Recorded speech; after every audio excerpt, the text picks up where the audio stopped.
this morning, a new bill filed this week wants to reform red flag gun laws by moving away from stripping people of their right to bear arms. Plus, a Commonwealth university wants to add more doctors to the state, but first it has to make sure the program is feasible. Dedicated to Eastern and Southern Kentucky, this is WYMT Mountain News This Morning.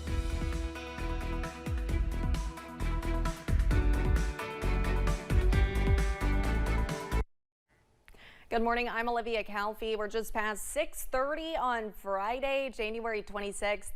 Now let's send it over to meteorologist Tim Drawbridge for a look at your forecast this morning. Good morning, Olivia. Good morning, everyone. A lot of clouds across the region. Big change in the way this view looks now versus a week ago, right? A lot of melting this week with the mild weather and the rainfall. We got more regarding rainfall coming in as we head through this weekend. All right, headlines this morning. Cloudy but mild today into tonight. That shot of rain could be a couple of thunderstorms involved late tomorrow afternoon into tomorrow night. Out your way at Irvin, it's 56, 60 at Harlan, Pikeville at 58. The pinpoint Doppler radar early on a Friday morning shows a couple of spit and hit showers now just northeast of Hazard, and we'll see a little spotty action as we head through today, and the clouds extend all the way back beyond the MISSISSIPPI River Valley, Mississippi River Valley, and yes, indeed, there's more moisture that comes into play heading through tomorrow. All right, here's the planner as we head through your Friday. A lot of clouds, maybe a stray shower and high at 59 in Hazard. More about the First Alert 7-day forecast, timing the rain out for you tomorrow, hour by hour, coming up in a few moments. Olivia? Thank you, Tim. The Kentucky Transportation Cabinet held a meeting yesterday in Harlan County to discuss plans for what many say is a much-needed reconstruction of US 421. WYMT's Madison Carmouche was there. This has been a project that has been anticipated for 20 years. Transportation officials say this project will address the 1.5-mile section of US 421 that they believe to be the most dangerous. It's basically the last hill that comes up the project. Starts at the Virginia line, comes down the hill, takes about 1.5 miles of reconstructed roadway. And like I said, really it's a safety project more than anything, and mobility issues. We are taking out, there's a horseshoe curve on it called at Garrett Hollow. We are redoing that. The original project began under the leadership of Governor Paul Patton. This project was funded to be finished, and when Governor Patton went out of office, unfortunately, the funding was moved to another project. So it's taken this much time to get it back up and going. The project has been broken up into sections, with the last section being repaired when Governor Matt Bevin was in office. There was a improvement made at Cranks Creek where anytime there was high water and flooding, this area flooded on what was called the Crank Strait. Harlan County Judge Executive Dan Mosley says the project has been a long time coming, but the completion will be worth the wait. Over the years, there's been many deaths on this road, so just straighten it, shorten the time to get to the Tri-City area, to get back home after shopping, but just the safety for the residents. Officials say the main goal of the reconstruction is to improve tourism, safety, and mobility for drivers. Officials say while plans for the project may change, the goal is to start in the fall of this year. There appears to be more turnover in the Kentucky General Assembly. The Lexington Herald Leader reports in the past 4 election cycles, 18 members of the 138-member General Assembly either did not run for re-election or said they would leave. Secretary of State Michael Adams says it is healthy to have new legislators each session. However, he says some who walk the halls of the Capitol are not taking steps to become more familiar with the legislative process. A lot of criticism of the governor the last 4 years for not working with the legislature. It also makes sense that you want to have the legislature work with the executive branch as well. There are a few big names in Kentucky politics who are not seeking another term after this current one, including Senate Majority Floor Leader Damon Thayer, who was first elected back in 2002. House Bill 331 passed last session. The bill requires all middle and high schools to have automated external defibrillators, or AEDs. In Scott County, the district's athletic director worked to provide their school with even more safety measures.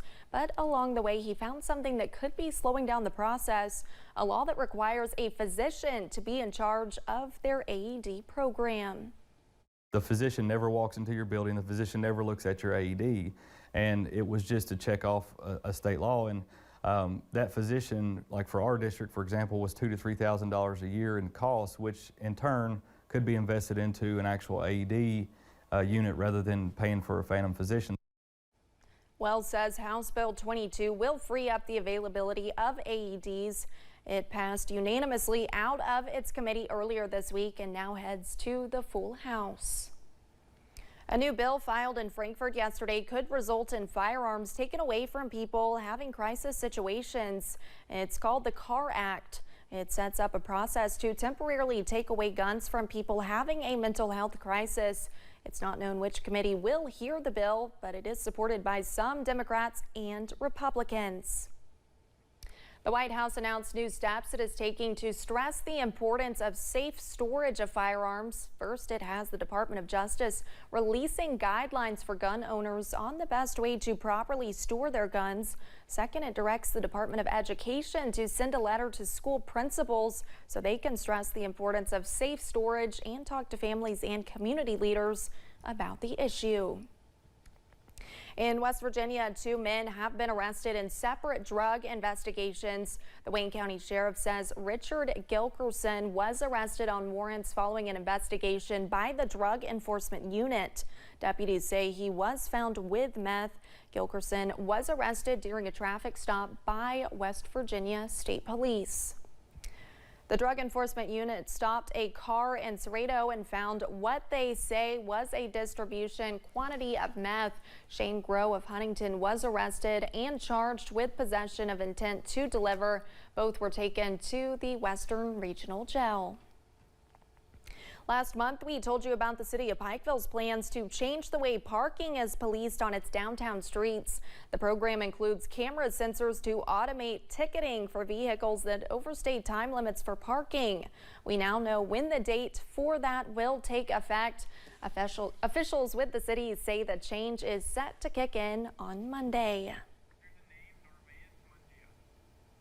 Community members from Harlan County have gathered for a meeting yesterday evening. The meeting, hosted by KYTC, is about reconstruction on a part of US 421. The meeting did not include a formal presentation, but instead a station for community members to speak to KYTC officials about the goal of the project.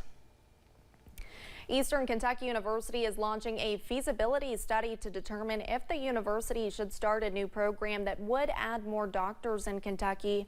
If it's established, EKU will be the first public college in the Commonwealth to give out Doctor of Osteopathic Medicine degrees. Julia Narvaez Mangia spoke to EKU's president and tells us where they are in the process. Only 47% of the Commonwealth's need for primary care doctors is met. That's according to the U.S. Department of Health and Human Services. But for most, the biggest challenge in enrolling in medical school is cost. But as someone who comes from rural Kentucky, someone who's a first-generation college student, I know in my hometown that the availability of primary care physicians, of specialist doctors in that community is very limited. Currently, at the beginning stages of the feasibility study, EKU requested a proposal so a third party can assess the needs of a potential college of osteopathic medicine. The cost of medical school is immense. The cost to operate those, we will find out through the feasibility study, are significant. But we are going to be very cost conscious to say, can we be a high quality, low cost provider of medical school opportunity for students who choose that. But McFadden says he believes EKU is the best fit in the Commonwealth to address the shortage of healthcare workers. Of all universities in Kentucky, EKU says it has the highest percentage of Kentucky residents as students. And most graduates choose to stay in the Commonwealth after walking across the stage.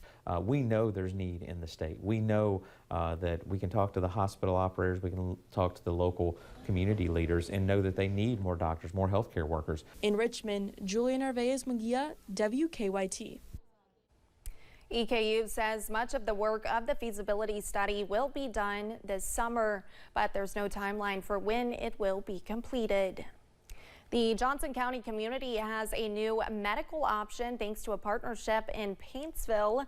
The Johnson County Community Health Center celebrated its grand opening yesterday. Big Sandy Healthcare, with the support of United Healthcare's $500,000 investment, opened the facility to bring better access to the area.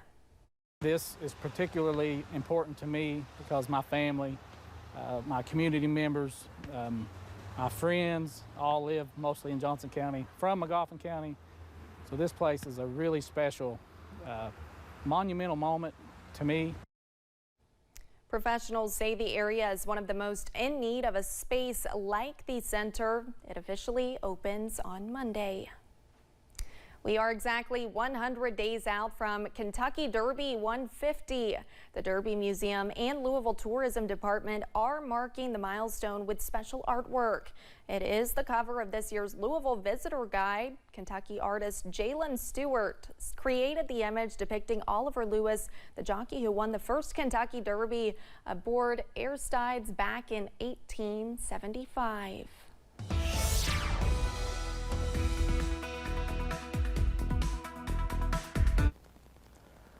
Kentucky Derby 150.